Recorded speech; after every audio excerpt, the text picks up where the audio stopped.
It is the early 2000s.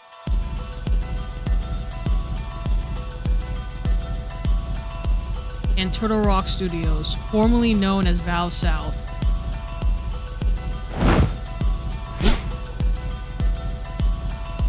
is working on a Counter-Strike mod. The game featured 4 players taking on the role of terrorists, tasked with planting a bomb and defending it against endless waves of counter-terrorists. Turtle Rock Studios, which also co-developed Counter-Strike Source, adapted the concept by reworking the mod, introducing horror-themed assets, and replacing enemy soldiers with zombies.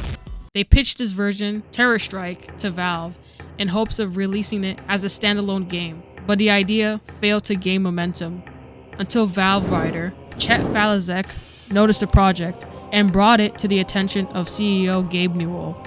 Ultimately, with Valve's approval, development on Left 4 Dead began in mid-2005. The project expanded significantly once Chet Falizek took over as Valve's lead, enlisting more than 100 Valve employees to support Turtle Rock and accelerate production. The goal was to craft a horror film-inspired experience that blended the character-driven storytelling of single-player games with the social interaction and high replayability of multiplayer titles. To maximize the game's visibility, Valve invested $10 million into a marketing campaign across the United States and Europe, featuring television spots, print ads, online banners, and large-scale outdoors displays in major cities. They also ran a promotional photo contest called Dude, Where's My Thumb?, offering free copies of the game to participants who submitted the most creative zombie-themed photos involving the campaign's outdoors advertisements. After 3 long years of development, the game was released on November 18th, 2008. Well, we're not quite Left 4 Dead. We're here with Gabe.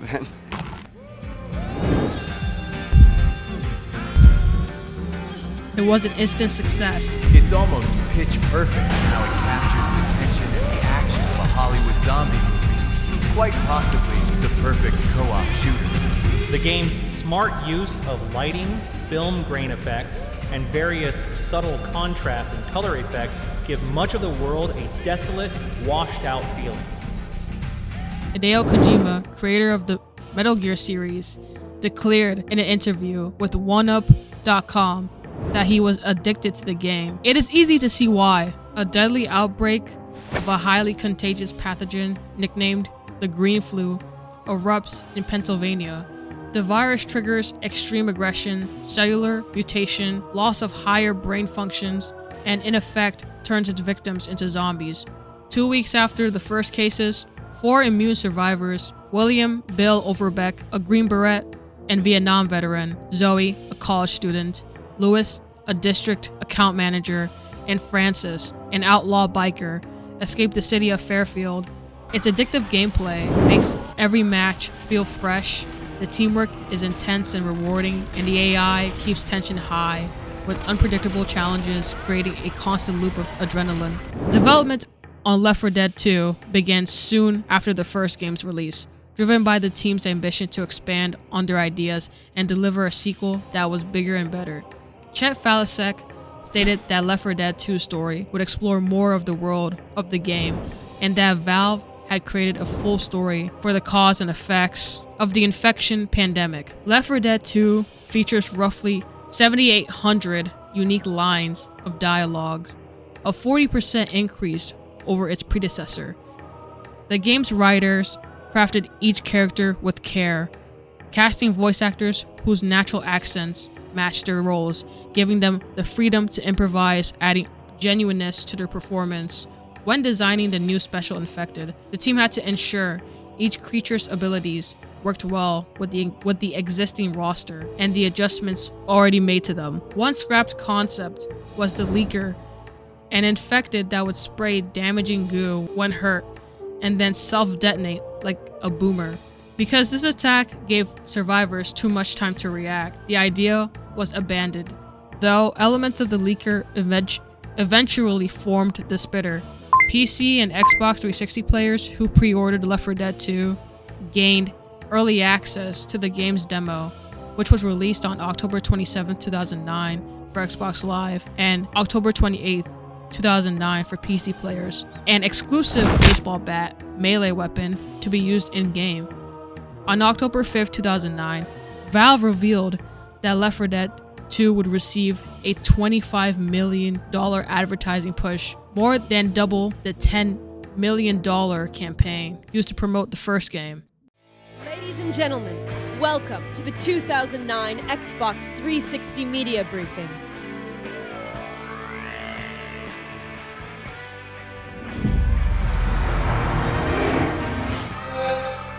The game made its world premiere at E3 2009 with a trailer during the Microsoft press event, the weekend following the game's announcement at the 2009 E3 convention. Xbox 360 offers more ways to play than ever before. From innovative new games on Xbox Live to the newest chapters of your favorite franchises.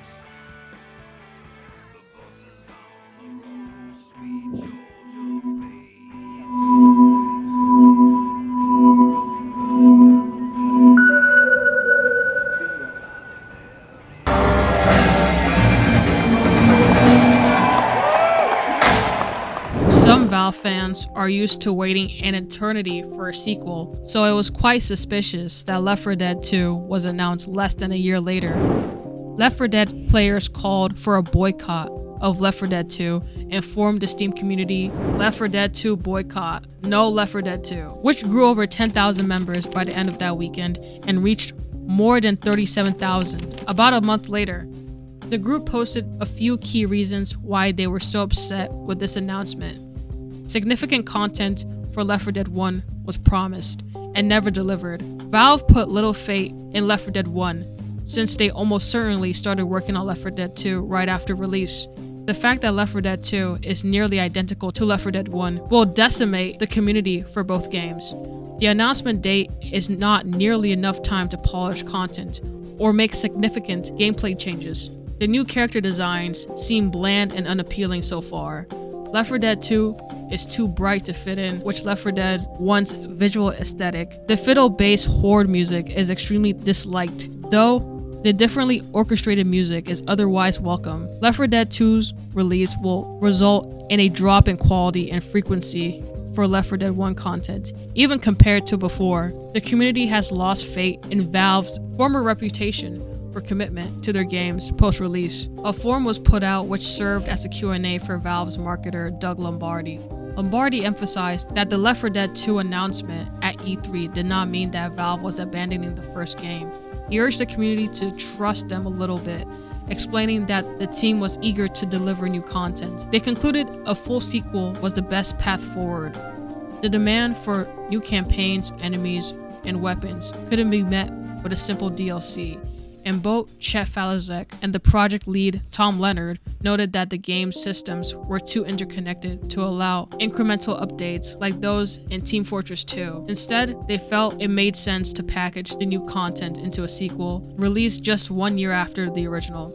According to Falazek, Gabe Newell was initially skeptical of the idea, but ultimately approved the project.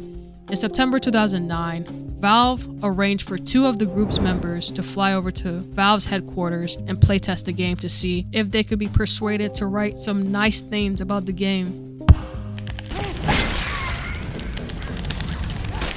It worked, they said, quote, "Things seemed balanced and tight and did not feel like a rushed job, and we can say with confidence that the quality of gameplay in Left 4 Dead 2 is not in question, and it will only get better." After this, Gabe and designer Eric Johnson flew over to Australia to visit Left 4 Dead modder Joe W.A.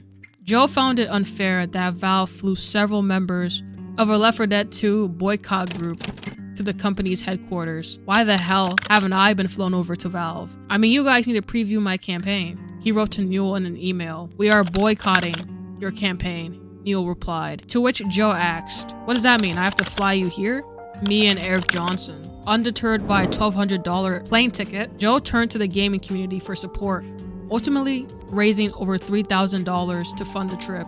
Valve's PR team confirmed Newell and Johnson's travel plans. Ultimately, Newell paid for the trip himself, with Joe's collected donation going to the Child's Play charity. On October 14th, 2009, the founders of the boycott group announced its closure, ending the protest and disbanding the community of over 40,000 members. They stated that Valve had upheld its promises to deliver additional content and fixes for Left 4 Dead, citing the recent release Crash Course campaign as proof.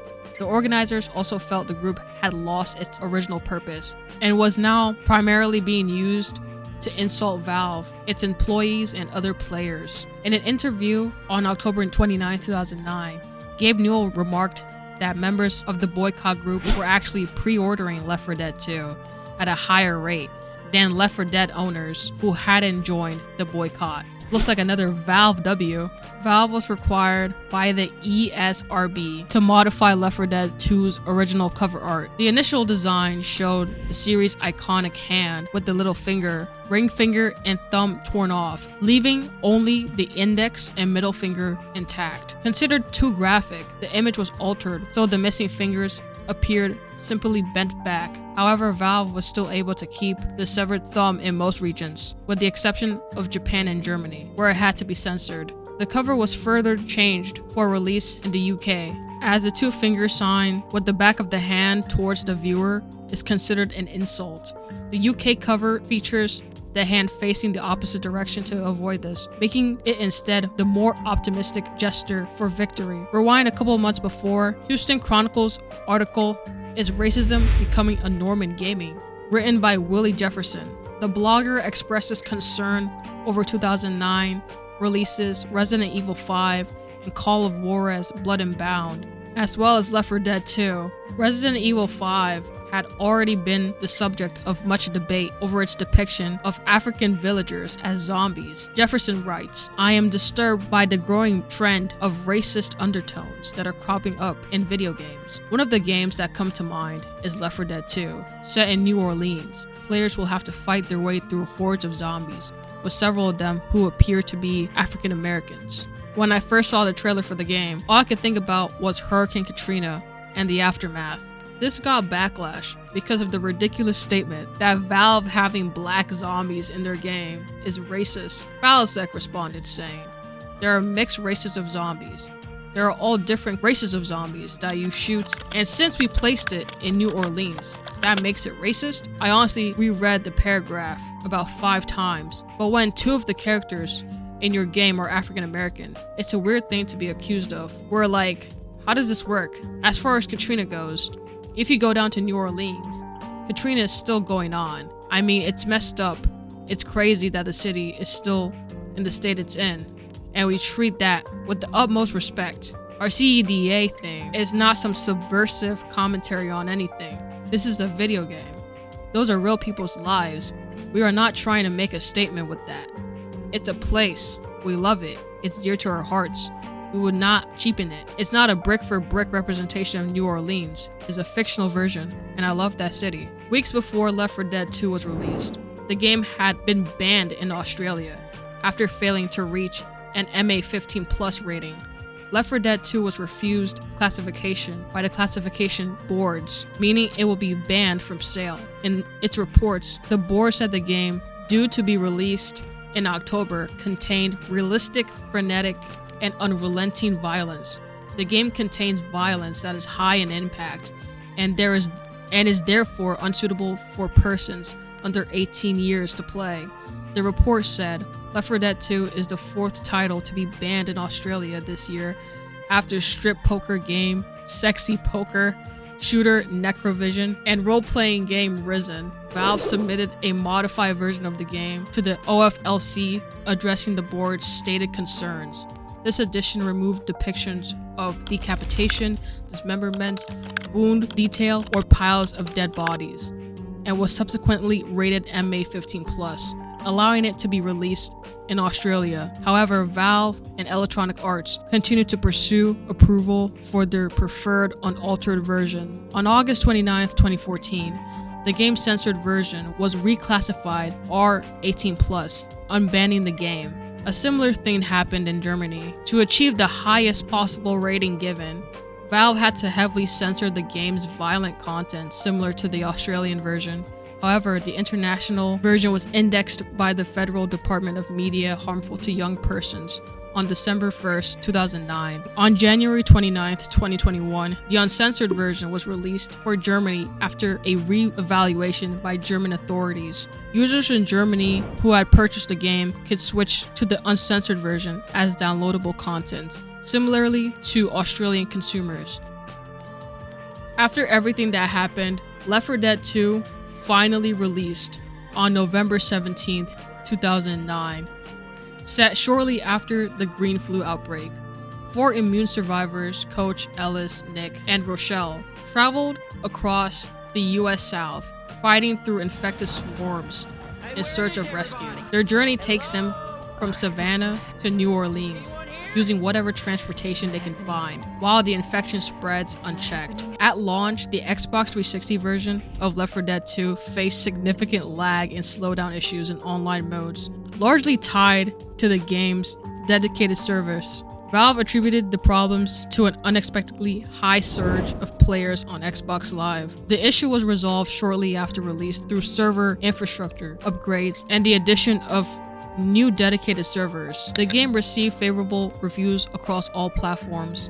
Game journalists widely praised Left 4 Dead 2, highlighting the addition of melee weapons and new firearms, the strategic depth introduced by the new special infected, and the richer detail of its southern setting and individual campaigns compared to the first game. ARS Technica lauded its replayability and meticulous attention to detail, while Liberation commended Valve as one of the few remaining studios catering to hardcore PC gamers. IGN declared it an improvement in every aspect over its predecessor, recommending it to anyone who enjoyed the original. Eurogamer similarly praised the sequel, describing it as overflowing with personality. The game earned the Best Xbox 360 Game Award at the 2009 Spike Video Game Awards and received nominations at the 13th Annual Interactive Achievement Awards, now the DICE Awards, for Outstanding Achievement in Gameplay Engineering, Outstanding Achievement in Online Gameplay and Action Game of the Year. Regardless of the chaotic mess that led up to the Left 4 Dead release, Left 4 Dead is a well-beloved game that revolutionized. It rewired how developers thought about replayability, storytelling, and teamwork. It proved that a game can be endlessly replayable without endless content, as long as the systems driving it are dynamic and the players are the true source of the content.